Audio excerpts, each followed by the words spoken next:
Hello. तो आज की वीडियो में हम लोग सॉल्यूशंस जो चैप्टर है उसको देखेंगे, उसके कुछ इम्पोर्टेंट चीज़ें। तो सॉल्यूशंस जो चैप्टर है उसमें सबसे पहले डेफिनेशंस वगैरह आती हैं, मोलैरिटी, मोलैलिटी वगैरह वगैरह। तो अगर कंसंट्रेशन हम लोगों को निकालना है किसी भी सॉल्यूट का, तो उसके लिए कुछ यूनिट्स होती है, मास परसेंट, मोल फ्रैक्शन और वॉल्यूम परसेंट होता है। और ये वॉल्यूम परसेंट तो दिया हुआ है, पीपीएम होता है, और भी बहुत सारी होते हैं। तो मेन यही है।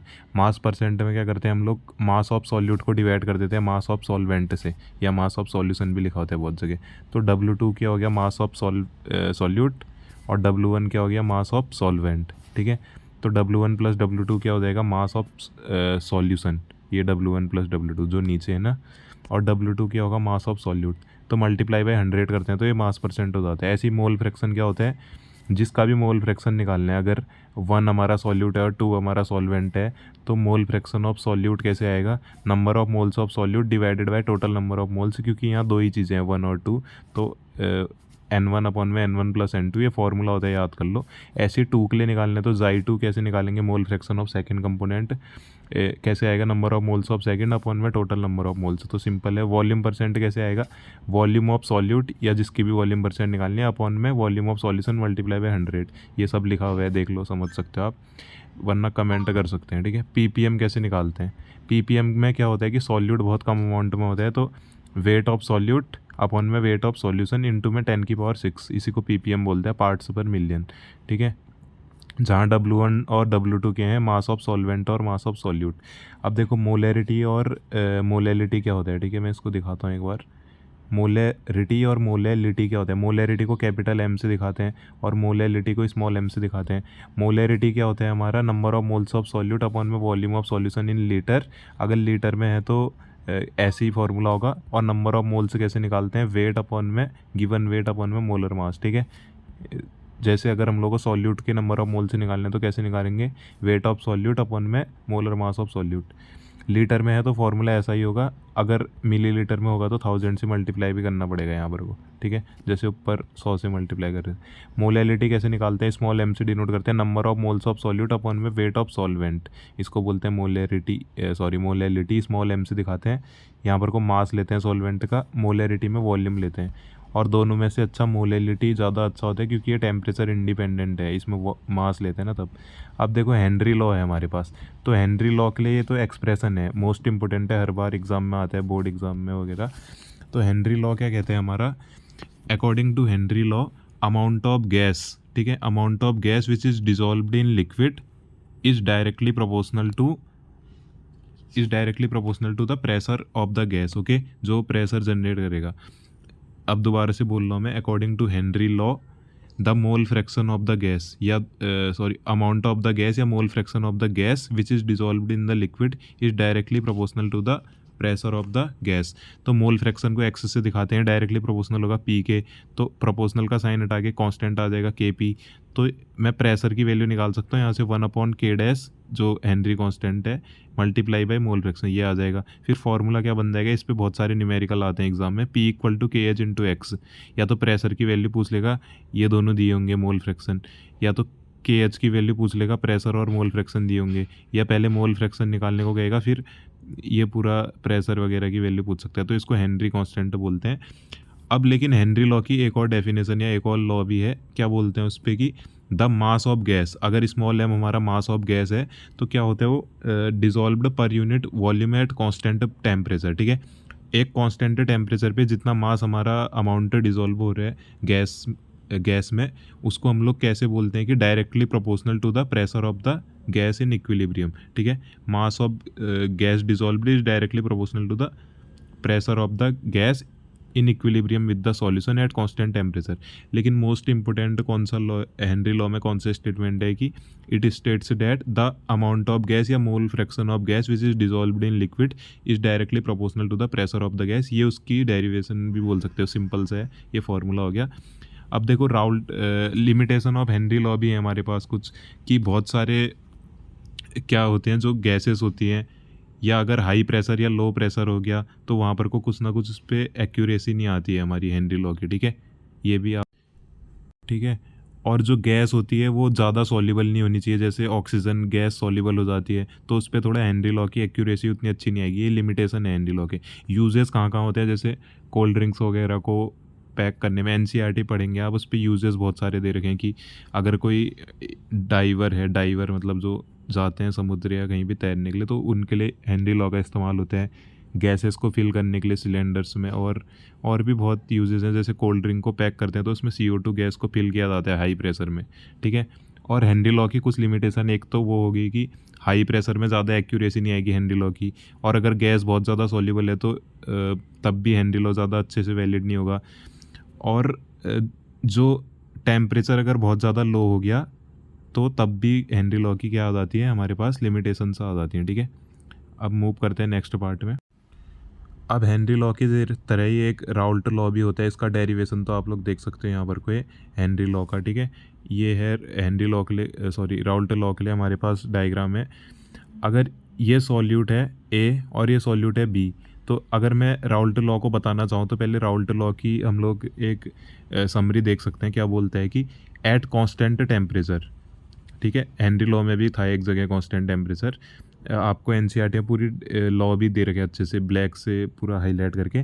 तो राउल्ट लॉ क्या कहते हैं हमारा, एट कांस्टेंट टेम्परेचर जो पार्शियल प्रेशर ऑफ गैस है पी, ये जो दिखा रहे ना P A solute A generate कर रहा होगा, ऐसी पी बी क्या जनरेट कर रहा होगा, बी सॉल्यूट, ये पी बी, ये इसका पार्शियल प्रेशर है।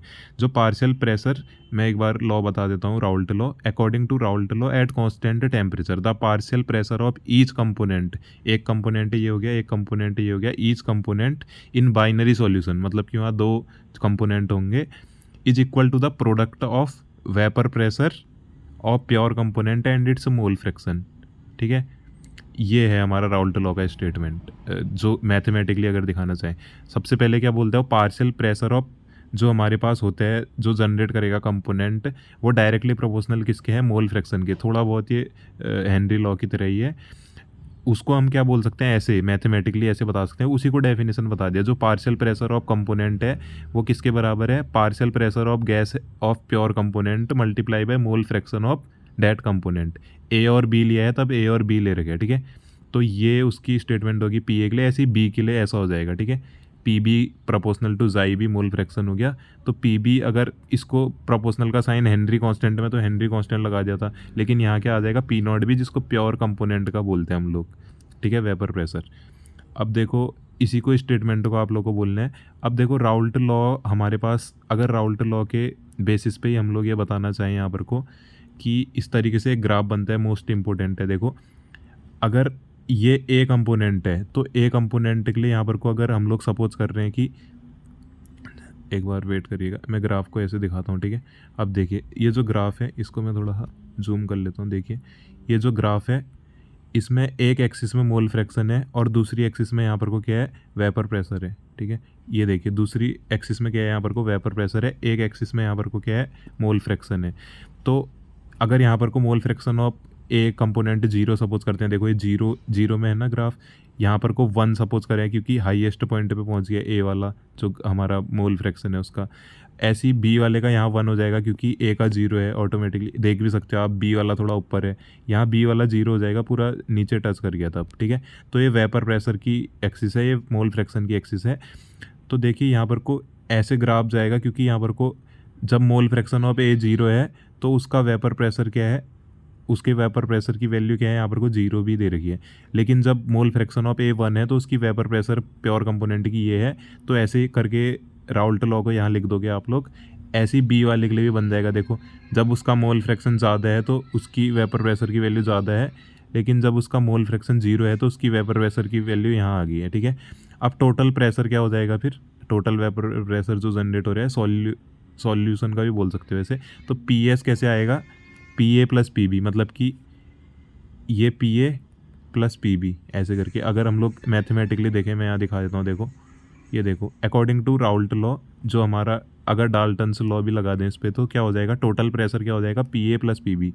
पी ए की वैल्यू पुट करेंगे, पी बी की वैल्यू पुट करेंगे, तो पी एस भी बोल सकते हैं पी टोटल को। तो क्या था, पी ए हमारे पास पी नॉट ए जाइए, पी बी क्या था, पी नॉट बी जाई बी, और जाई ए प्लस जाई बी वन होते हैं, हमको पता है मोल फ्रैक्शन में जितने भी कंपोनेंट होते हैं उनका सम वन होता है, तो दो कंपोनेंट हैं तो वन हो गया। तो देखो क्या हो जाएगा, मैं ऐसा भी लिख सकता हूँ यहाँ पर को जाई ए की जगह 1 माइनस जाई बी भी लिख सकता हूँ। ये वही लिखा हुआ है जाई ए की जगह इस वैल्यू से, ठीक है। क्या बन जाएगा इस वैल्यू से, देखो जाई ए इक्वल टू 1 माइनस जाई बी, ये वही लिख रखे हैं यहाँ पर को, और जाई बी को तो ऐसे ही रहने दिया। तो ऐसे ही जब इसको सब्स्टिट्यूट करेंगे तो इस टाइप की इक्वेशन आएगी हमारे पास, ठीक है, टोटल प्रेशर की। अब मूव करते हैं नेक्स्ट पार्ट में, मोस्ट इंपॉर्टेंट है ideal and non ideal solutions. तो सबसे पहले देख लेते हैं आइडियल सॉल्यूशन किसे कहते हैं, ठीक है। इंपॉर्टेंट चीज़ें देख रहे हैं इस चैप्टर की। तो ये तो ग्राफ है, मैंने बता दिया था आप लोगों को। आइडियल सॉल्यूशन की प्रॉपर्टीज़ बता देता हूँ कुछ इंपॉर्टेंट।